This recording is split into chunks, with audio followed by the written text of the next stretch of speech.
Of 1965, residents of Kecksburg, Pennsylvania, not only saw, but actually found what many claim was a vehicle from outer space.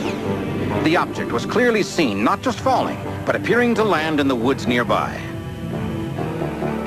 Within 2 hours, armed military forces of the U.S. government literally invaded the small Pennsylvania town, retrieved the object, and hauled it away. What was it that fell or landed near Kecksburg, Pennsylvania? Does the U.S. government have an authentic UFO in its possession? We'll attempt to discover the truth in this chapter of UFO Diaries.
For 30 years, Kecksburg, Pennsylvania has been a town divided by a bizarre controversy. Many of its citizens claiming that nothing out of the ordinary has ever happened there, while other residents claim that in December 1965, this Westmoreland County village was briefly the home of a crashed UFO. What is the truth about this strange metal object that witnesses say crashed in the woods near Kecksburg? And why do some of them say the local people were ordered to keep quiet about what happened? Was it because they'd stumbled across some top-secret government project? Or because they'd seen an object that proved the existence of intelligent life on other planets? To learn the truth, we must return to that December afternoon in 1965. It was approximately 4:47 p.m. when the object impacted in the woods at Kecksburg. There are a number of local residents around Kecksburg who saw the object get down into the wood area. While none of these people reported any type of sound of impact, almost momentarily there was a column of blue smoke that rose up out of the woods. According to the eyewitness accounts, Kecksburg residents soon rushed to the spot where they now saw smoke rising through the trees. There, they say, they discovered a metallic object partially buried at the bottom of a ravine, still smoking from its long descent through the Earth's atmosphere. Kecksburg resident Jim Romansky says he was one of the first to locate the object at the bottom of a densely wooded ravine. Here was this large metal object in front of me. I've described it as a large acorn. And the reason I say the acorn is because around the bottom of this object there was a bumper that went the whole way around this thing. It was dented and it had a very distinct color. I mean, this thing was a bronze, copper, steel. It was a color that it's very hard even to describe. Then, according to Romansky and many other witnesses, armed U.S. soldiers arrived with trucks and other heavy equipment. You know, the military started coming in. We were under martial law. Jeeps, trucks everywhere. Down through the woods come two guys. Trench coats, crew-cut hair, straight as ramrod. He looked around, he looked at the object, he looked at us, and a very authoritative voice told us that this area is now quarantined, it's restricted, to get out. According to Romansky and many other witnesses interviewed by Stan Gordon, the object only remained in the ravine for a few hours because the soldiers who had so quickly arrived on the scene then recovered the object and took it somewhere else.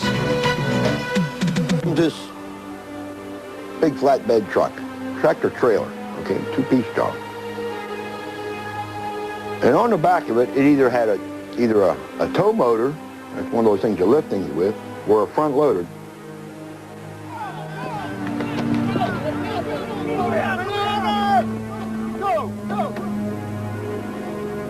The back of this flatbed, they had this big tarp on it, and it was stretched down around this object.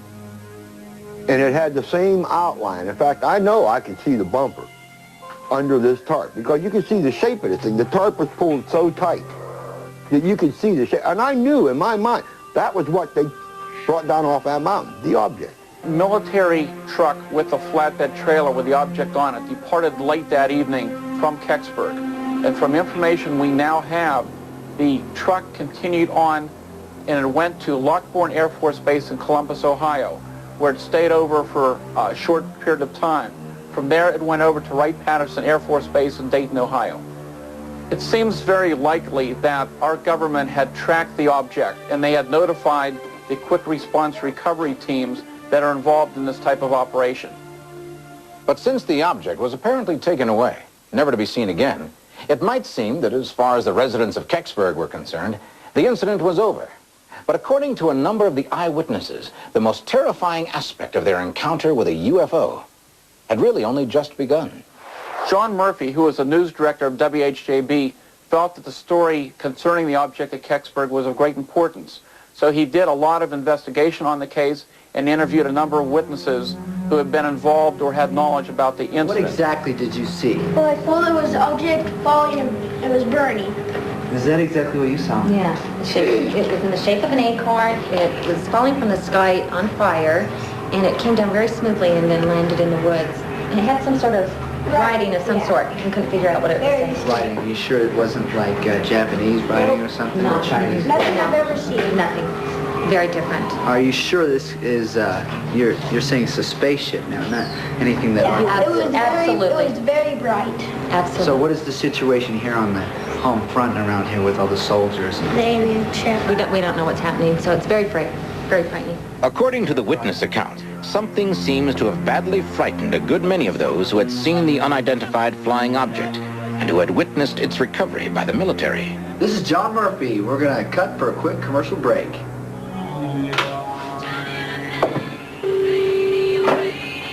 Hello, this is John. Hi, John. Hey, Sally, how are you doing? That was a great interview yesterday. You and your son did a good job. Well, you can't air that, Why? because I made a big mistake. Oh, hold on. It's not the right story. What? Well, people make mistakes, and I was wrong. Thanks a lot. Bye.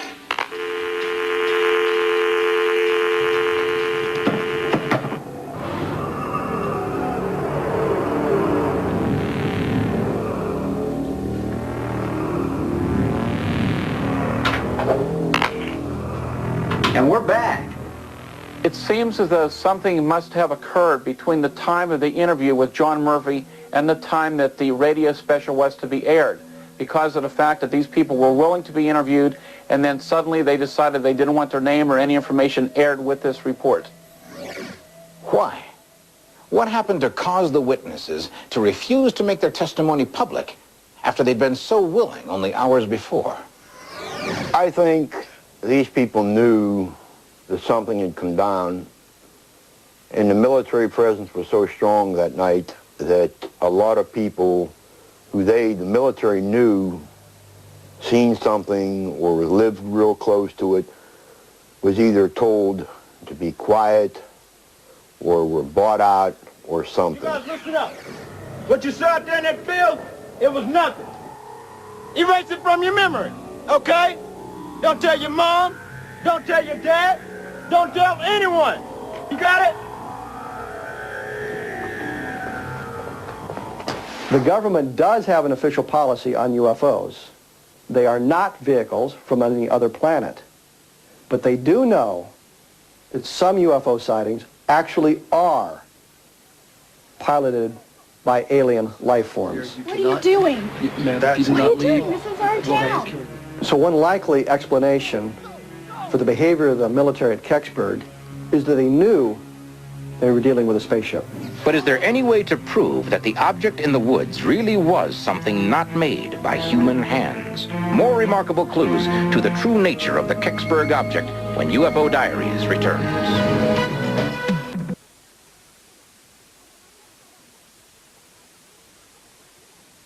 Landed in Kecksburg in December 1965.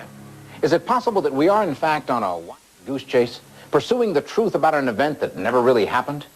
Many local residents agree that something fell to earth at Kecksburg, but some claim that government soldiers did not hurry to the scene or retrieve an object from the woods. There has been some debate over the authenticity of the event at Kecksburg, that nothing fell at all in the woods that day, that what was seen was only a meteor. But Jim Romansky says he has maintained for 30 years that the meteor story was the one given to some Kecksburg locals by the military. Someone said, hey, what the hell was that up there anyhow? And the guy hollered back, oh, it was a meteorite. And I looked at one guy and we both bust out laughing. We knew it was no meteorite. Along with orders to stand by that explanation. You understand what he's saying? Good. I hope you do. Because if you don't listen, I'll kill you.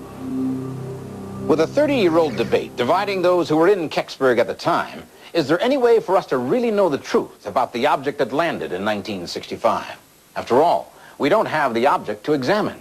But is it possible for us to learn the truth by eliminating the explanations that simply do not fit the facts? As a researcher of this case and other type of UFO phenomena, it's always our position to try to find a logical explanation for what people see. I think, first of all, we can rule out the fact that the incident in Kecksburg is a hoax. Something did occur there that night that created a lot of activity, and the fact that the military apparently responded in the way they did indicated the fact that this was something that was important to our government and military. The bright fireball object was reported first in Canada, then over a number of states, including Michigan, Indiana, Ohio, and Pennsylvania. So a lot of people did indeed see something.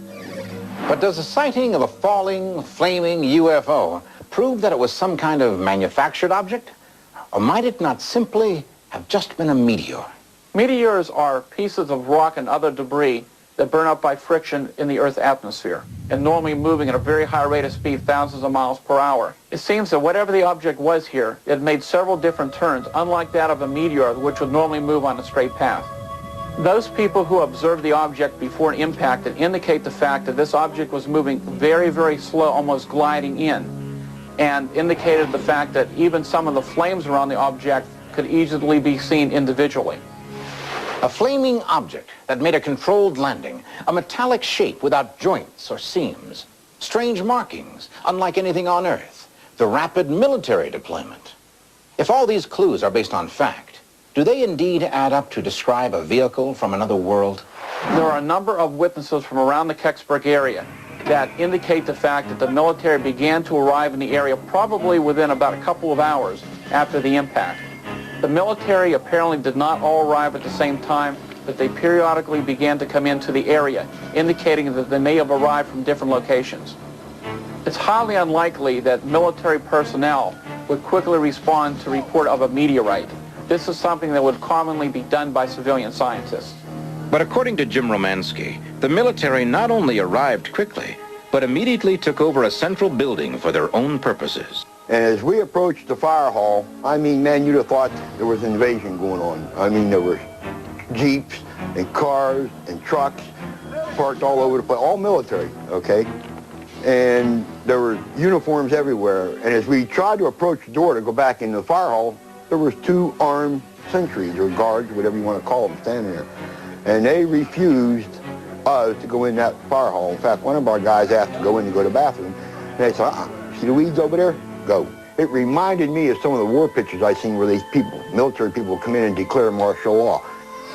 There are numerous documents that indicate the fact that the United States government has had in place for many years a system for handling the recovery of space objects that safely re-enter the Earth's atmosphere.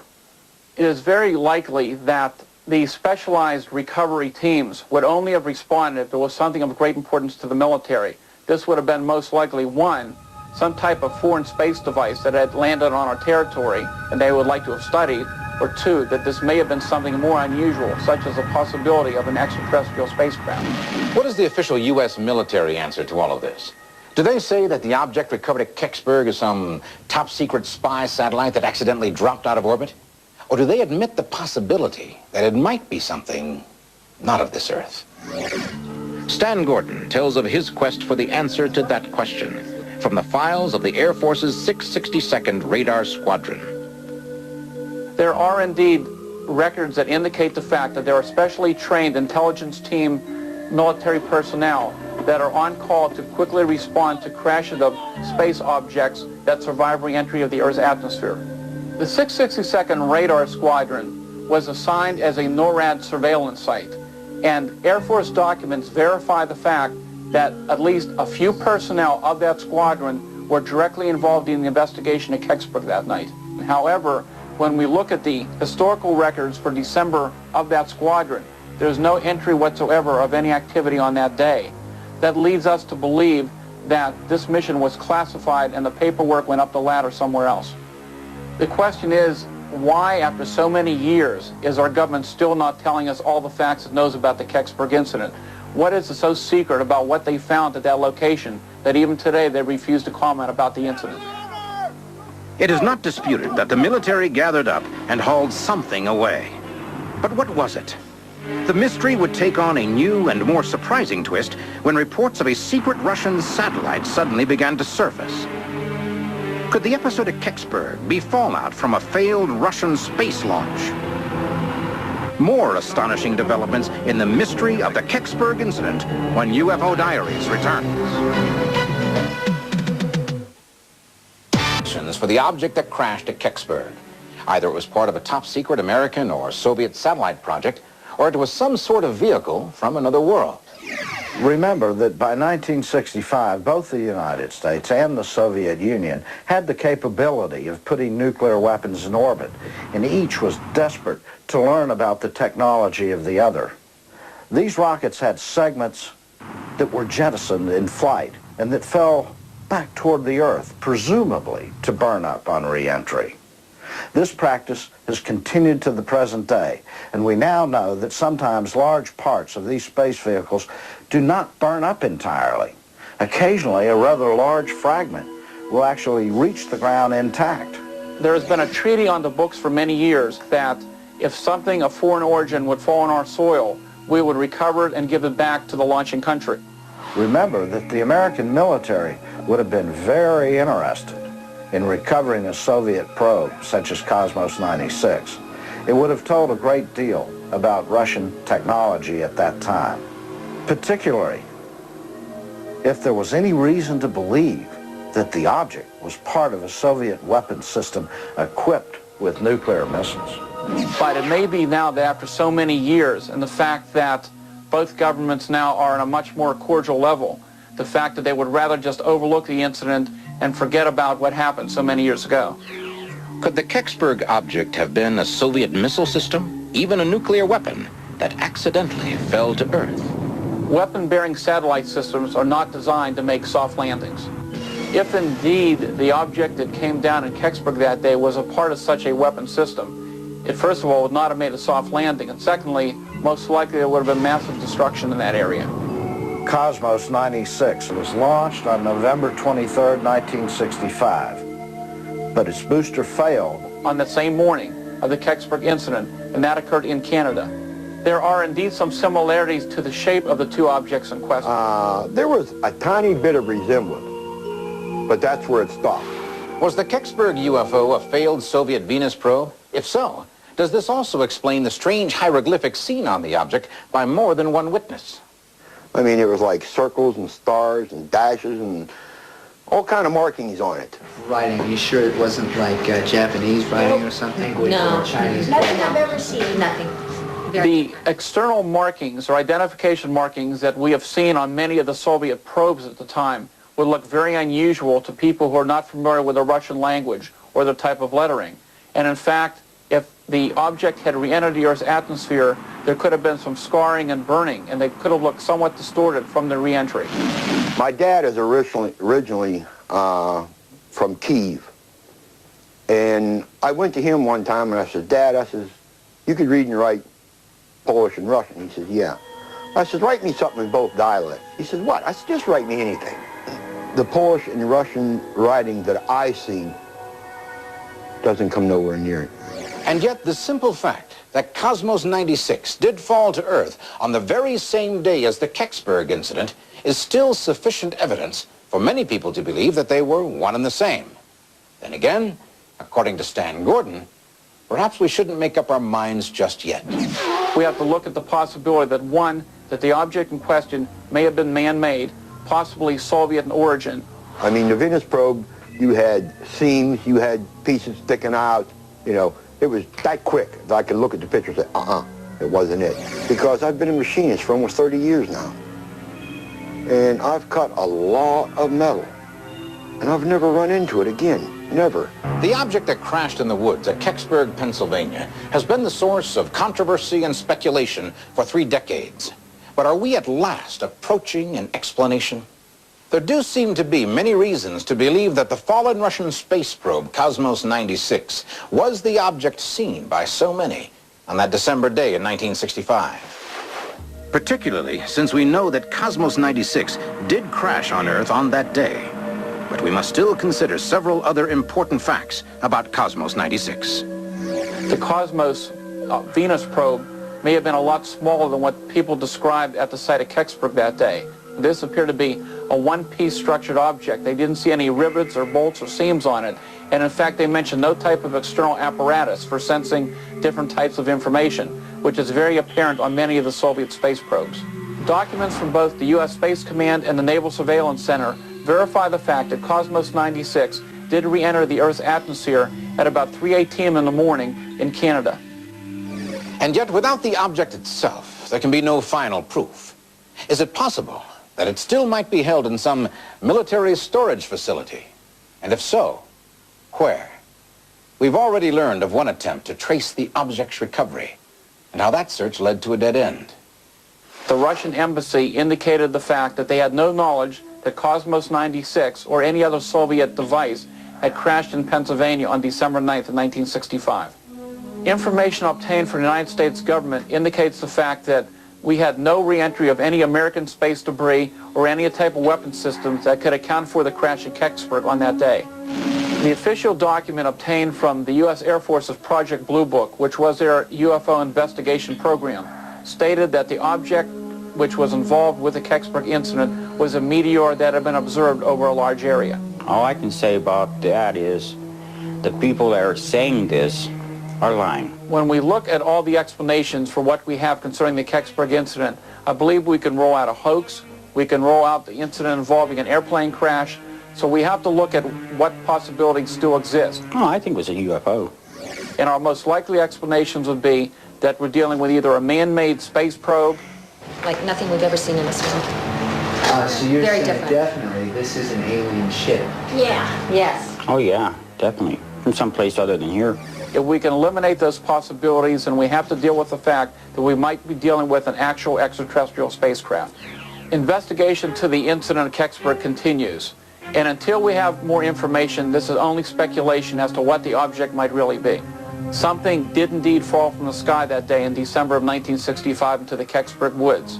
The military responded very quickly, located the object and recovered it and took it away from the site.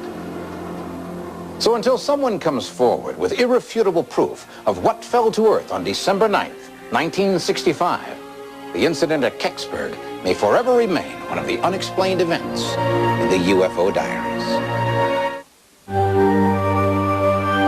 Astronauts found proof of UFOs only to be forbidden to tell us what they know. Have probes to the planet Mars captured photographs that we are not allowed to see? Do these videotapes reveal a terrifying truth that NASA has kept hidden from the people of Earth? Astounding images from other worlds and the long-kept secret they may uncover in this chapter of the UFO Diary.